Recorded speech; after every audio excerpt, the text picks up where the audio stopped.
अरुण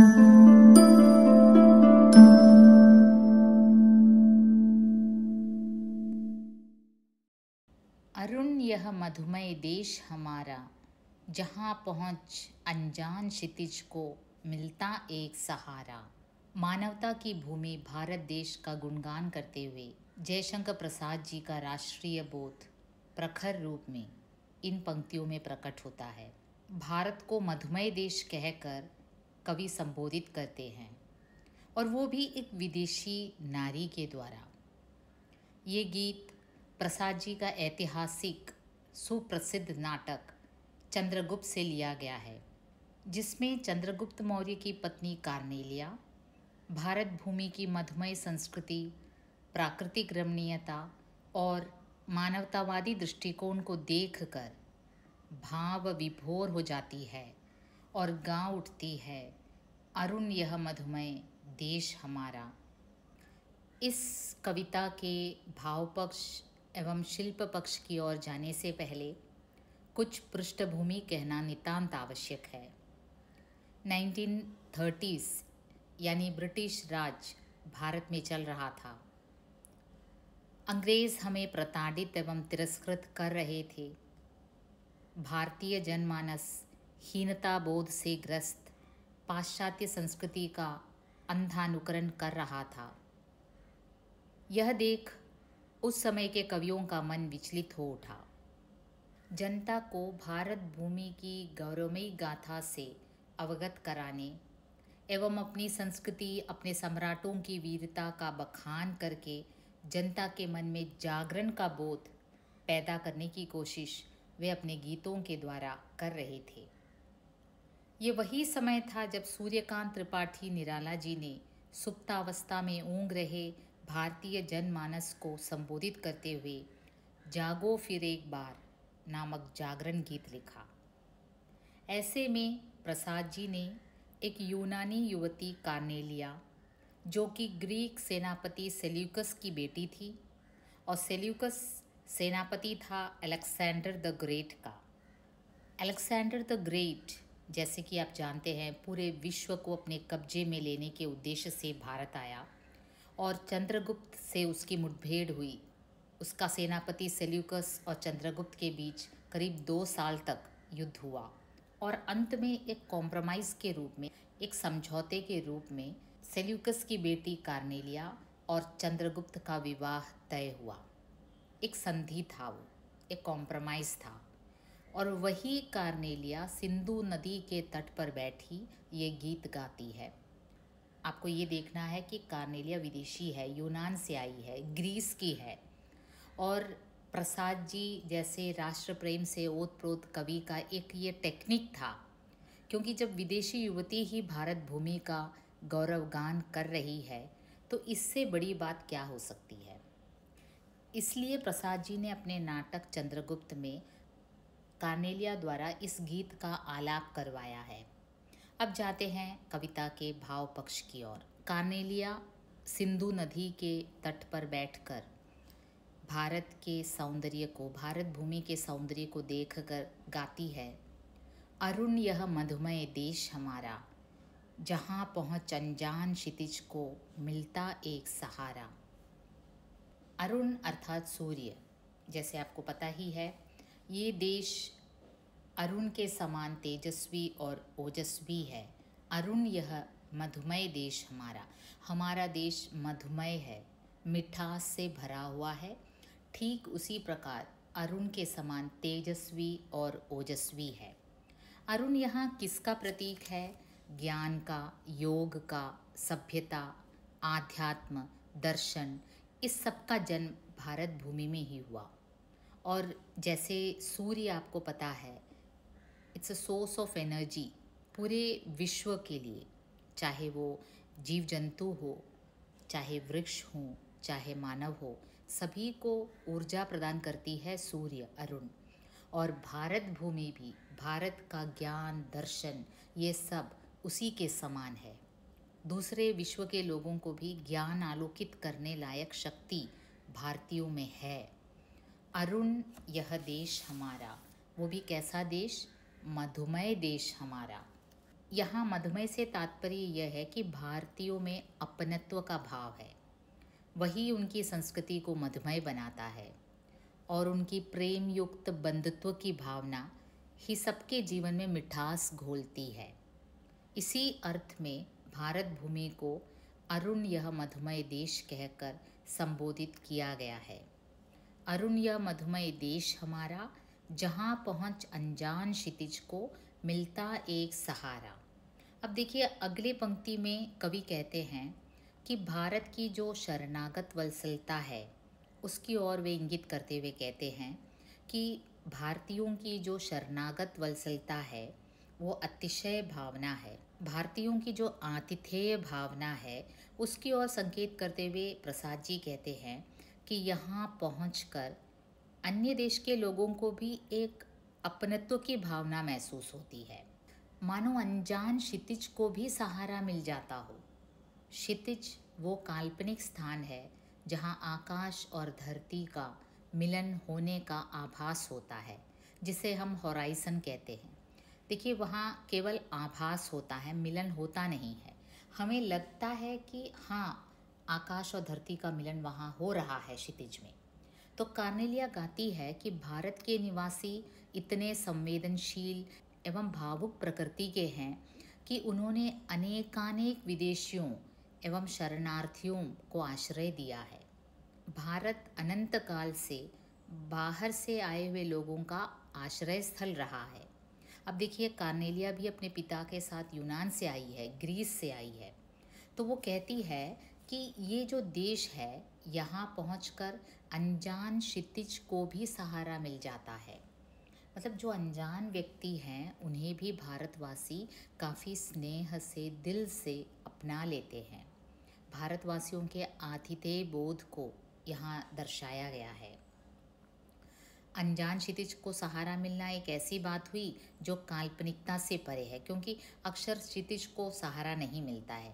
लेकिन भारत भूमि एक ऐसी मधुमेह संस्कृति से ओतप्रोत है जहाँ अनहोनी भी होती हुई नजर आती है।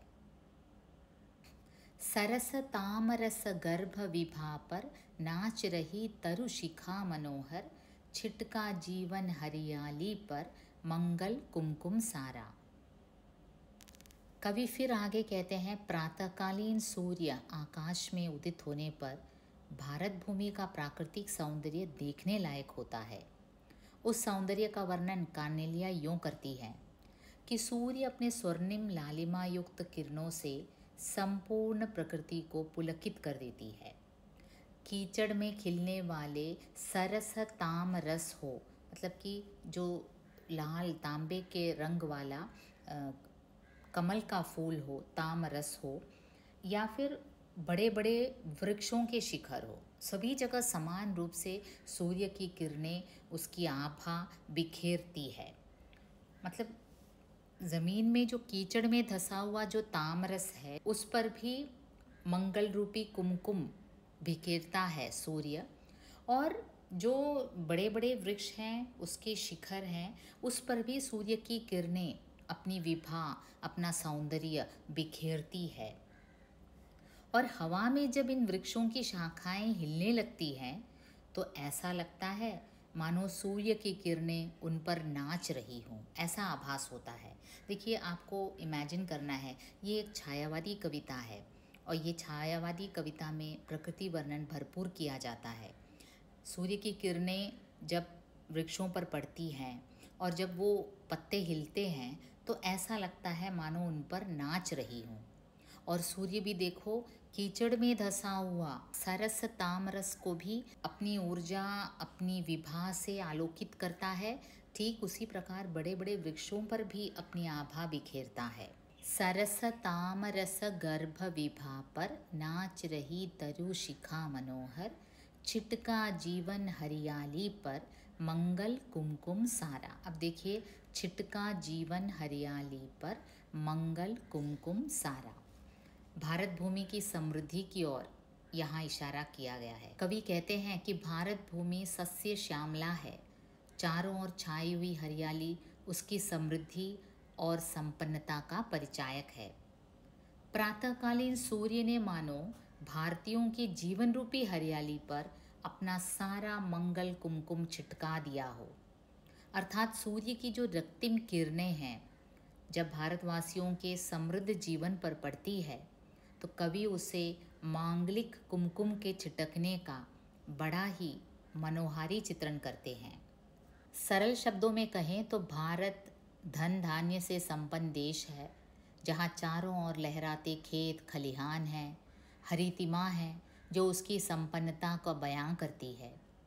ऐसे में जब सूर्य की रक्तिम किरणें इन पर पड़ती हैं तो ऐसा लगता है मानो सूर्य ने अपना सारा मांगलिक कुमकुम भारतीयों पर बिखेर दिया हो। अर्थात भारतवासियों के हरित समृद्ध जीवन को और खुशहाल बना दिया हो। यहाँ ये याद रखने की बात है कि भारत सोने की चिड़िया कहलाई जाती थी एक ज़माने में। यहाँ ब्रिटिशों के आगमन के पूर्व भारत एक समृद्ध देश था। कई विदेशी राज्यों ने यहाँ आकर आक्रमण किया, यहाँ आकर हमें उपनिवेश बनाया। उससे पहले भारत सोने की चिड़िया कही जाती थी। तो उसी भारत के गौरव का गुणगान करते हुए कवि याद दिलाते हैं हमें कि देखो, हमारा देश एक ज़माने में ऐसा था कि सूर्य भी अपने लाल किरणों रूपी कुमकुम को मांगलिक रूप से हमारी भारत भूमि पर बिखेरती थी। अब देखिए, जयशंकर प्रसाद जी छायावादी काव्यधारा के आधार स्तंभ थे और जाहिर है उनकी कविता में छायावादी काव्य के सभी लक्षण विद्यमान होंगे ही। अतीत का गौरवगान, करुणा, प्रेम आदि प्रवृत्तियां इसमें लक्षित होना स्वाभाविक है। कार्नेलिया फिर आगे गाती है। अच्छा, एक बात तो हम कहना ही भूल गए, ये जो मधुमय देश कविता है इसे कार्नेलिया का गीत के नाम से भी जाना जाता है, क्योंकि कार्नेलिया के द्वारा प्रसाद जी ने इस गीत को हमारे सामने पेश किया, इसलिए कई जगह पर इसे कार्नेलिया का गीत भी कहा जाता है। अब वो और आगे गाती है, लघु सुर धनु से पंख पसारे, शीतल मलय समीर सहारे, उड़ते खग जिस और मुँह किए, समझ नीड निज प्यारा। अब ये आकाश में विचरते लघु पंछियों की ओर इशारा करते हुए सूर्यधनु अर्थात देवताओं के धनुष, इंद्रधनुष, सूर्य अर्थात देवता, धनु धनुष, इंद्रधनुष रूपी रंगीन जो पक्षी हैं, जो खग हैं, सुंदर सुंदर पक्षी हैं, वे मलय पर्वत से आने वाले शीतल सुगंधित पवन का आश्रय लेकर भारत की ओर मुँह किए उड़ते दिखाई देते हैं। तो ऐसा लगता है मानो वे अपने प्यारे नीड अर्थात अपने आशियाना, अपने घोंसले की ओर जाने को उत्सुक हैं। यहाँ पर हम खगों को विदेशियों का प्रतीक कह सकते हैं, जो अपने हृदय में यह विश्वास लिए हुए भारत भूमि में आते हैं कि यहाँ उन्हें आश्रय ज़रूर मिलेगा। यह देश उन्हें अपना प्यारा नीड अर्थात अपना घर, अपना घोंसला प्रतीत होता है, जहाँ वे सुरक्षित रह सकते हैं। लघु सुर धनु से पंख पसारे, शीतल मलय समीर सहारे, उड़ते खग जिस और मुँह किए, समझ नीड निज प्यारा। देखिए, जो ये छोटे छोटे पक्षी हैं, जो मलय समीर, मलय पर्वत में कहा जाता है चंदन के वृक्ष बहुत हुआ करते हैं और वहाँ से आने वाली हवा काफ़ी शीतल और सुगंधित होती है। तो ये भी भारत भूमि की एक गौरवमयी बात है कि वन प्रदेश हैं, पर्वत हैं और वहाँ से शीतल हवा बहती है और उस हवा के सहारे ये छोटे छोटे इंद्रधनुषी पक्षी अपने पंख पसारे भारत की ओर मुँह किए उड़ते हुए आ रहे हैं। ऐसे आ रहे हैं, उनके आगमन को देखकर ऐसा लगता है मानो अपने प्यारे नीड की ओर आ रहे हैं, अपने निज, अपने खुद के घर की ओर वे आ रहे हैं। इन पंक्तियों में विदेशियों द्वारा भारत भूमि पर किए जाने वाले भरोसे का संकेत मिलता है। अब आगे चलते हैं।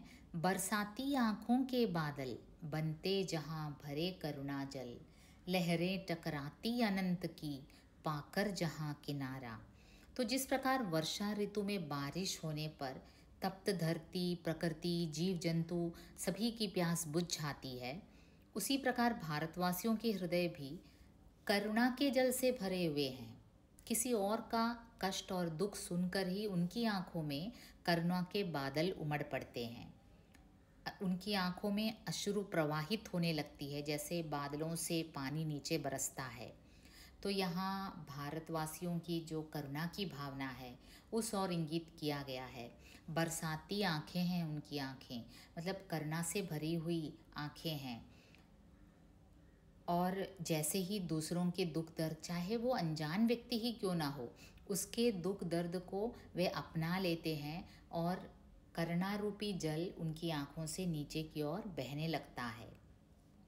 बरसाती आंखों के बादल बनते जहां भरे करुणा जल, लहरें टकराती अनंत की पाकर जहां किनारा। अब आपको पता ही है, भारत भूमि का जो भौगोलिक दृष्टिकोण से अगर देखें तो भारत भूमि तीनों ओर से सागर से घिरा हुआ है। तो उसी का जिक्र करते हुए कवि यहाँ कहते हैं कि ये जो भारत है, जो अनंत सीमाहीन सागर से घिरा हुआ है, वो लहरें, उन सागर की लहरें जब यहाँ टकराती है भारत देश में, तो वे भी यहाँ आकर शांत हो जाती, मानो उन्होंने अपना किनारा पा लिया हो। असीम समुद्र को भी यहाँ आकर किनारा मिलता है। भारत का समुद्र तट काफ़ी विशाल है, आपको पता है, और उस अनंत अशांत सागर की लहरें काफ़ी अशांत होती है, लेकिन जब वो टकराती है भारत भूमि से, मानो यहाँ आकर उसे किनारा मिल जाता है, आश्रय मिल जाता है और वो शांत हो जाती है। मानो यहाँ इस मधुमय देश में आकर उसे किनारा मिल गया है, अर्थात भूले भटके लोगों को यहाँ विश्राम मिलता है, मंजिल मिल जाती है। हेम कुंभले उषा सवेरे, भरती ढुलकाती सुख मेरे, मदर ऊँघते रहते जब, जग कर रजनी भर तारा। अब देखिए कैसे कवि ने प्रकृति का मानवीकरण किया है। वे कहते हैं, उषा रूपी नायिका सूर्य रूपी हेम कुंभ अर्थात सोने का घड़ा लेकर प्रातःकाल भारतीयों पर मानो सुख ढुलकाती हुई प्रतीत होती है। सूर्य के उदित होने पर चारों ओर प्रकृति, जीव जंतु, मानव प्रसन्न दिखाई देते हैं। तब कवि को लगता है कि उषा नागरी ने सभी भारतीयों पर सुख का घड़ा उड़ेल दिया है। हेम कुंभले उषा सवेरे, भरती ढुलकाती सुख मेरे। देखिए वो हेम कुंभले सोने के घड़े के समान सूर्य का चित्रण किया है, और उषा नागरी को एक नारी के रूप में यही मानवीकरण हुआ है। देखिए आपको कल्पना करना है कि छायावादी कविता का आस्वादन करते समय आपके कल्पना के लेवल को भी हाई करना है। उषा रूपी नागरी है, एक सुंदरी युवती है जो अपने एक सोने के घड़े को, वो सूर्य है, और वो भरती है, आकाश रूपी गगन में उस घड़े को भरती है और फिर ढुलकाती है, ऊपर से हमारे ऊपर उंडेल देती है भारत भूमि के ऊपर। और ऐसे उड़ेलने से पूरे भारतवासियों को, जीव जंतुओं को, हरियाली को सुख की प्राप्ति होती है। मदिर ऊँघते रहती जब, जग कर रजनी भर तारा। अब उस समय तारों की अवस्था क्या होती है? देखिए प्रातःकाल, सुबह सुबह जब आप देखते हैं तो तारे विलीन होते हुए, रात को जब तारे देखते हैं कितना ब्राइटली वो चमकते हैं, लेकिन सुबह होते होते एकदम से फेडेड हो जाते हैं। क्यों हो जाते हैं? कवि कहते हैं कि वो रात भर जग रहे थे बेचारे, रात भर तो पूरे ड्यूटी पर थे, जग रहे थे। अब तो देखो ऐसे ऊँग रहे हो मानो मदिरा का नशा हो, नशे में ऊँग रहे हो। आपको जब नींद, काफ़ी देर से आप जागे हुए हो, आपको नींद काफ़ी आ रही हो, तो ऐसा लगता है आप नशे में हो, आपको एकदम, आपका आँख एकदम बंद होता होता नज़र आता है।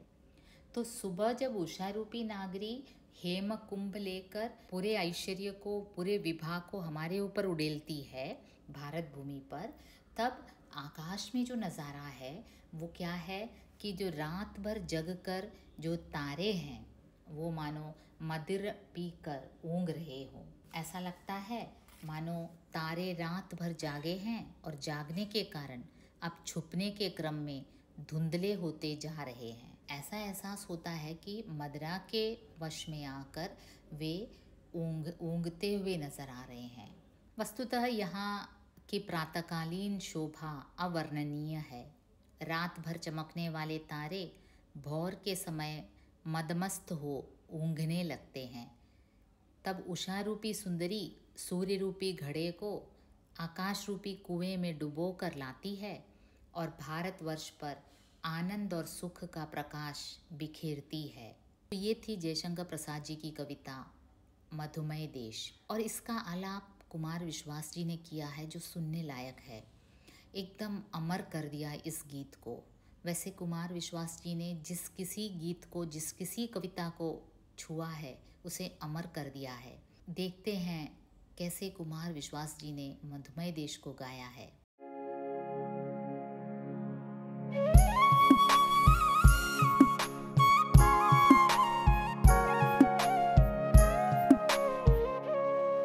अरुण यह मधुमय देश हमारा, अरुण यह मधुमय देश हमारा।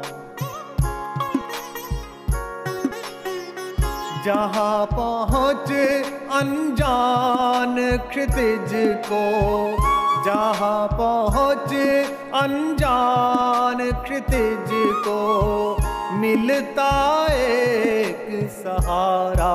अरुण यह मधुमय देश हमारा, अरुण यह मधुमय देश हमारा।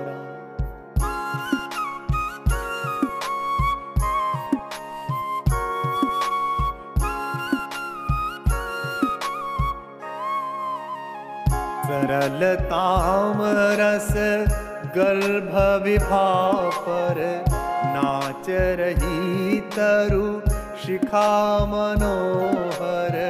छिटका जीवन हरियाली पर, मंगल कुमकुम सारा।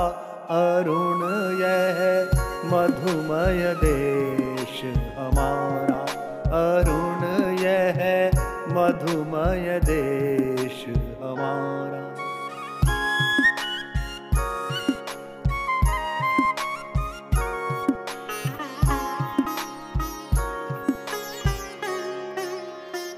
लघु सुर धनु से पंख पसारे, शीतल मलय समीर सहारे।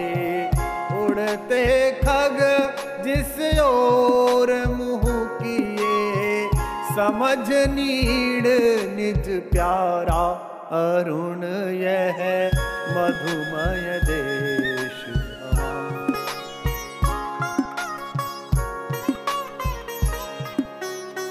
बरसाती आँखों के बादल, बनते जहाँ भरे करुणा जल।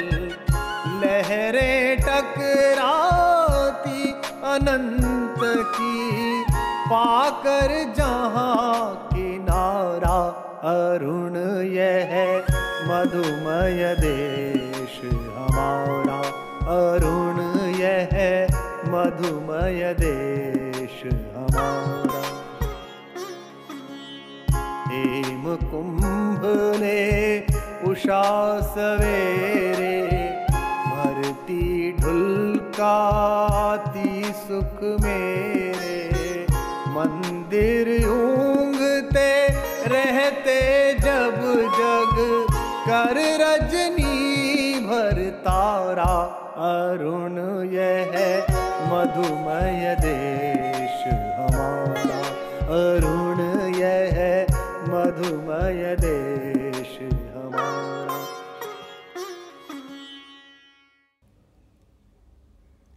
ये कुमार विश्वास जी मेरे काफ़ी फेवरेट हैं। मतलब कि उन्होंने हिंदी कविता को उसकी सही पहचान दिलाई। पूरे विश्व में हिंदी को लोग जानते हैं, पहचानते हैं कुमार विश्वास जी के कारण। मैं उनकी काफ़ी बड़ी फ़ैन हूँ और मैं चाहती हूँ कि आप भी अगर हिंदी से जुड़े हुए हैं तो कुमार विश्वास जी की सभी वीडियोस को देखें। कैसे कविता का आलाप किया जाना चाहिए, कैसे साहित्य का आस्वादन किया जाना चाहिए, ये कुमार विश्वास जी से कोई सीखे। आशा करती हूँ आप लोग इस कविता के भाव पक्ष को समझ गए होंगे। देखिए, ये कविता 1930s में लिखी गई कविता है और इसमें कुछ तत्सम शब्द भी आए हैं और वर्ड टू वर्ड मीनिंग अगर आप ढूंढने की कोशिश करेंगे तो शायद आप नाकामयाब होंगे। तो इसलिए इसके भाव पक्ष को समझिए, इसके पृष्ठभूमि को समझिए और जो डिफ़िकल्ट वर्ड्स हैं उसके मीनिंग्स हम यहाँ दे रहे हैं। मतलब कि जिन छात्रों को समझने में दिक्कत हो वो ये देख लें, लेकिन कविता को हमेशा उसके टोटलिटी में आप आस्वादन कीजिए। जैसे हम चीर फाड़ करके सर्जरी करते हैं, वैसे करने पर क्या होता है, काव्य का सौंदर्य चला जाता है। आशा करती हूँ मैं ये कविता समझाने में सफल हुई। अब आज्ञा चाहती हूँ। धन्यवाद।